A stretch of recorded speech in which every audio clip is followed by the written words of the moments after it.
De retour sur le plateau de 85 chrono pour la deuxième partie et je suis désormais accompagné avec à ma droite Pierre Garnier, notre chroniqueur tennis. Bonsoir Pierre. Bonsoir Aurélien. Et à ma gauche, Maxime Contant. Bonsoir. Bonsoir Aurélien. Co-directeur de l'Open de Vendée de tennis. Et à vos côtés, Patrick Miot. Bonsoir. Bonsoir. Président du comité d'organisation de cet Open de Vendée. Merci beaucoup d'être là donc, pour nous présenter le plateau sportif de cette 9e édition du tournoi qui aura lieu au Vendée Espace du 3 au 9 octobre. On en parle dans quelques instants, mais pour commencer, on va regarder un petit teaser de cette 9e édition de l'Open de Vendée.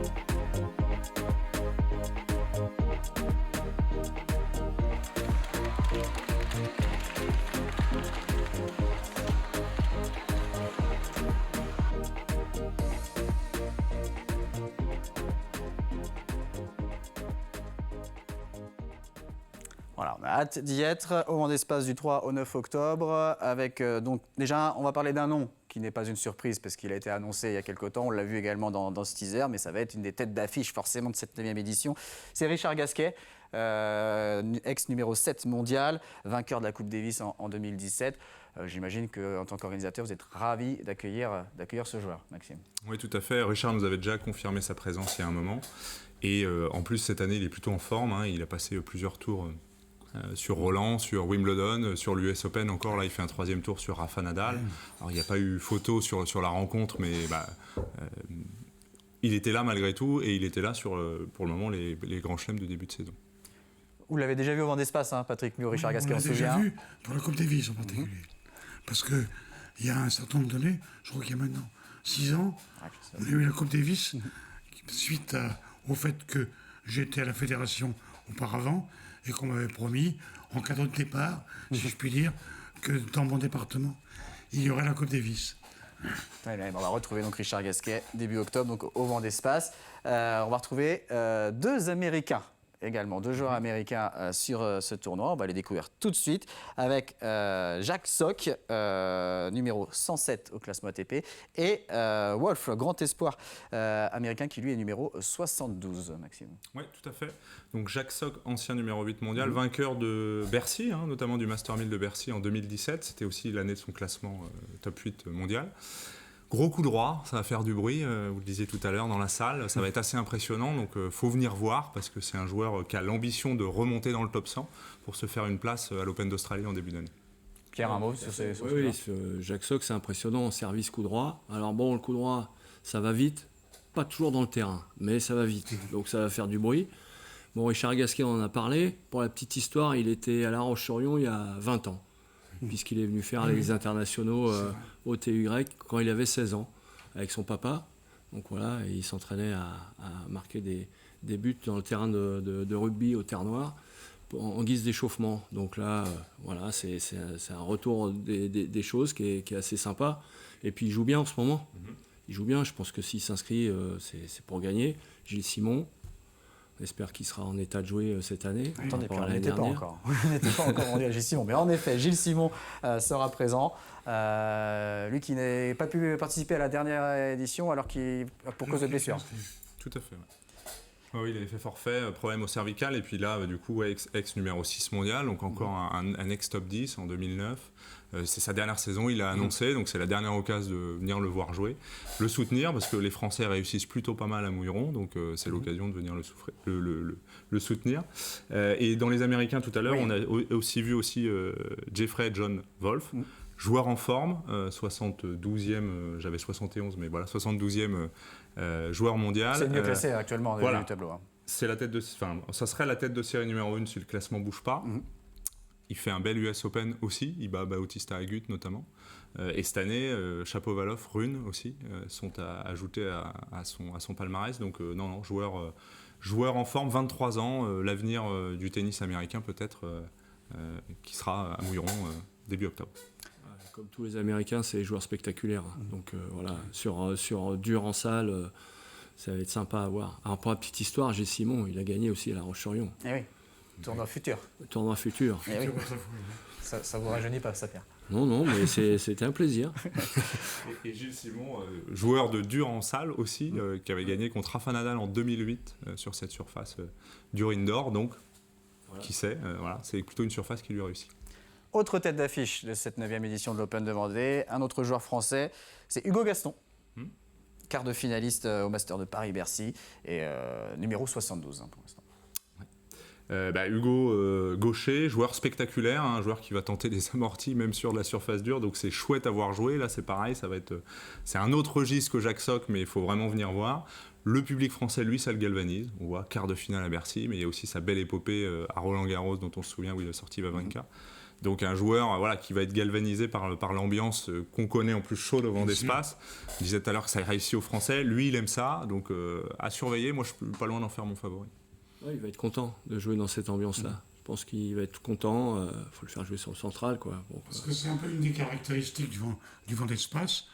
On a plus d'ambiance, de public, que dans beaucoup de challengers. Oui, ça, les joueurs le disent souvent, ils apprécient beaucoup l'atmosphère et l'ambiance du vent d'espace. On va continuer à énoncer les joueurs qui seront présents. Donc là, des joueurs que vous avez mis dans une catégorie à surveiller, c'est-à-dire de jeunes joueurs prometteurs qui peuvent tirer leur épingle du jeu. On va commencer avec donc, deux Français, Grégoire Barrère et Arthur Cazot. Tout à fait, jeune joueur prometteur, effectivement, à surveiller. Arthur, qui a gagné un ATP 50 en Thaïlande récemment, qui est plutôt en forme. Et puis Greg Barrère, effectivement, qu'on voit régulièrement sur le circuit Challenger et qui sera à surveiller. Et toujours dans cette catégorie à surveiller, on va également retrouver Hugo Grenier, qui est déjà venu au Vent d'Espace, tout comme Harold Maillot. Et donc Hugo Grenier, qui est dans le top 100. Ouais, encore un joueur du top 100, effectivement. Et encore des joueurs français qui garnissent. Il y a un tournoi Hugo Grenier, là, ce week-end, 80 000. Je crois qu'il est 81 mondial, là, à la sortie du classement, il me semble, ce matin. Donc il est en forme, il a très bien joué à l'US Open. Il y a des jeunes joueurs, mais lui, il a une trentaine d'années, donc c'est bien. Il se donne et il a les résultats, c'est vraiment sympa. Alors, je vous propose maintenant de voir l'ensemble du tableau, mais on n'a pas encore cité tout le monde, parce qu'il y a encore d'autres joueurs du top 100 qui seront présents au Vent d'Espace, notamment Quentin Alice, vous le voyez, numéro 82, qui donc pour l'instant serait tête de série numéro 3. On va également retrouver Hugo Humbert, qui est déjà venu au Vent d'Espace, ancien 25e mondial et qui donc, espère retrouver le top 100 rapidement. Et puis Norbert Gombosch, le Slovaque, un autre top 100, puisqu'il est numéro 99. C'est un tableau qui s'est modifié jusqu'au dernier moment. Oui, Maxime. Et qui peut encore bouger d'ailleurs. La version qu'on a peut encore être modifiée avec quelques noms qui peuvent venir se rajouter jusque dans les dernières heures de la journée d'aujourd'hui. Mais on a effectivement le gros est là. Ce qui est à souligner, c'est effectivement les 6 top 100. Ces 3 anciens top 10, on les a cités, et ça c'est vraiment chouette, Sock, Gasquet et Simon. Et c'est une super densité, parce que si on regarde le cut qui doit être à 200, un peu plus de 200, on a que des joueurs qui vont se tenir, qui sont dans des classements très proches, et du coup ça promet des matchs accrochés.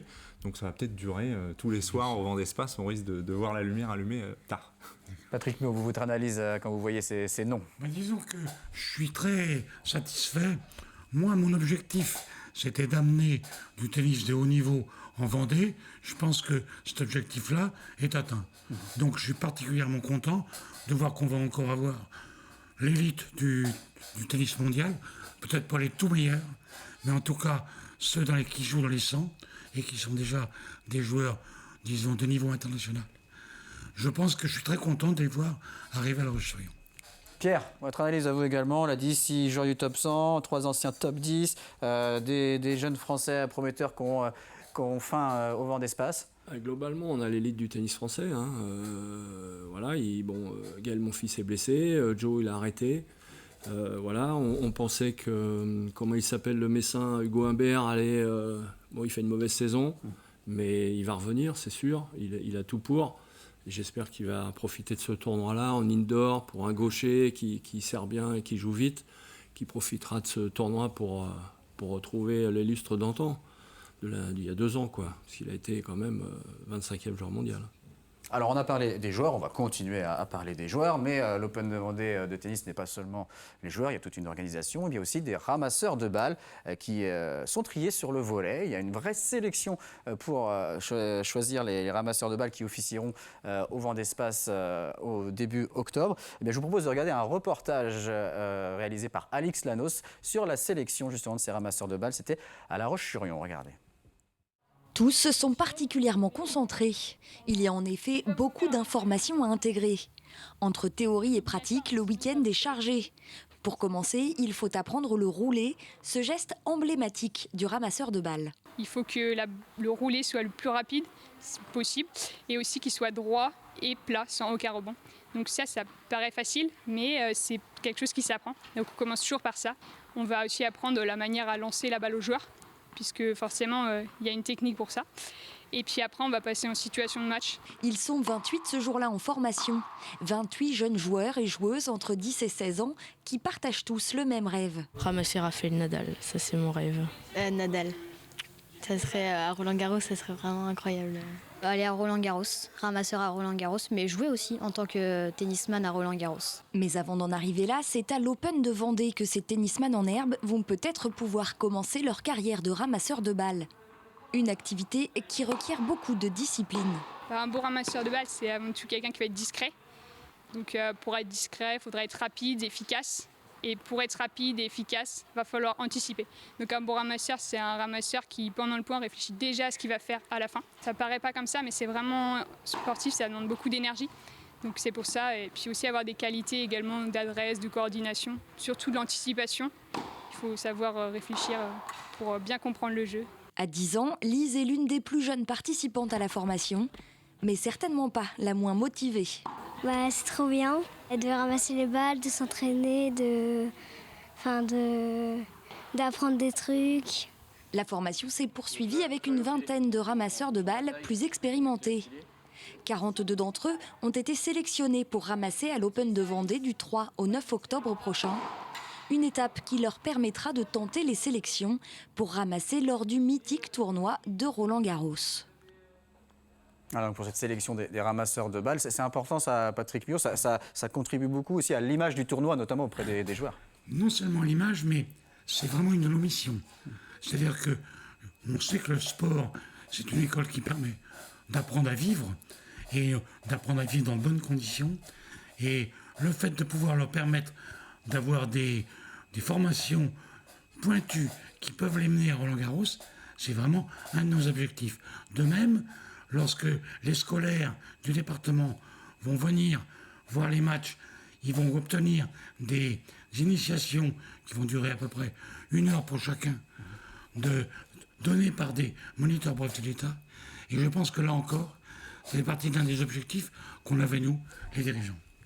Alors, si vous nous avez rejoint en cours d'émission, on va vous remontrer le plateau sportif, donc les joueurs qui seront présents au Vendée Space du 3 au 9 octobre pour cette 9e édition de l'Open de Vendée, avec donc pour l'instant en tête de série numéro 1, Jeffrey John Wolf, l'américain, Richard Gasquet sera présent, Quentin Alice, Hugo Grenier, on a également Norbert Gombos, encore Hugo Humbert, ou Jacques Sock également, autre américain.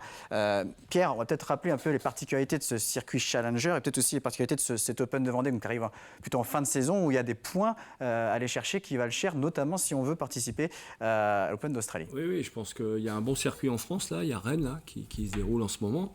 Donc c'est un petit peu un circuit régional en France, c'est pas mal. Et puis effectivement, les joueurs, Norbert Gambos, il joue gros ici, parce qu'il a des points à défendre de l'année dernière. S'il ne les défend pas bien, il peut se casser la gueule assez rapidement parce que là, dans ces classements-là, ça va vite. Et puis, il y a l'Open d'Australie. Donc, l'Open d'Australie, il faudra être bien classé dans le top 100 pour être sûr de rentrer un mois avant. Donc, c'est maintenant pour ceux qui sont justes Donc je pense que pour Hugo Humbert, pour Manu Guinard, etc., Grégoire Barrère, c'est des objectifs très importants pour eux. Alors on va peut-être rappeler un peu les infos pratiques pour le public, puisqu'il y a aussi une particularité à l'Open de Vendée depuis le début, c'est que c'est assez accessible au niveau prix des places. Patrick Mur, est-ce qu'on peut rappeler comment ça se déroule? Mais de ce côté-là, on a toujours été particulièrement vigilants et on souhaite que ça soit vraiment très accessible. C'est-à-dire que je crois que les prix des entrées pour les enfants, c'est 2 €. Oui, tarif réduit. Et pour les adultes, c'est 5 €. Sachant que je crois qu'en week-end, c'est légèrement augmenté à 10 €. Mais on est vraiment dans une fourchette de prix particulièrement attractive. Alors, des beaux matchs, du beau spectacle, mais aussi plusieurs animations prévues tout au long de la semaine. Ça aussi, c'est habituel. Maxime, est-ce que vous pouvez un peu détailler ce qui va se passer durant cette semaine, on va dire, en dehors des cours? Ouais. Alors tu parlais des différents tarifs de billetterie et il faut savoir que le tournoi débute avec les qualifications le dimanche et que l'accès est gratuit. Donc si vraiment il n'y avait pas les moyens de s'offrir des billets, il y a le dimanche gratuité pour venir voir les qualifications au Vendée Espace. Ensuite, tout au long de la semaine, on aura un plateau télé installé dans le village que vous aurez l'occasion d'animer à 2 reprises, jeudi et lundi, qui va aussi accueillir des interviews, des séances de dédicaces pour créer de l'animation au cœur du village. On a toujours le traditionnel radar de vitesse pour mesurer sa vitesse au service avec des petits lots à gagner, l'espace snacking bar pour se restaurer qui est également présent. Donc ça c'est vraiment au sein du village. Et puis après on a 2 temps forts qu'on a voulu pointer. C'est le mercredi, c'est la journée qu'on appelle Kids Day, sponsorisée par RATP Dev. Et le Kids Day c'est la journée des clubs de tennis, des enfants des clubs de tennis.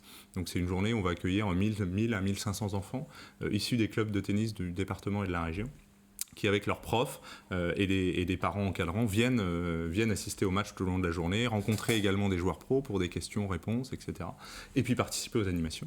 Donc ça c'est pour le mercredi. Et puis pour le jeudi, on est plus sur une journée étudiante, ou du moins une soirée étudiante, puisqu'il y a l'Open étudiant. Donc là, tout étudiant peut s'inscrire à cet Open étudiant. Les qualifications ont lieu le jeudi soir. On crée une animation musicale au village derrière avec un blind test justement dans le snacking bar du village. Et donc ça se joue en double, en touch tennis.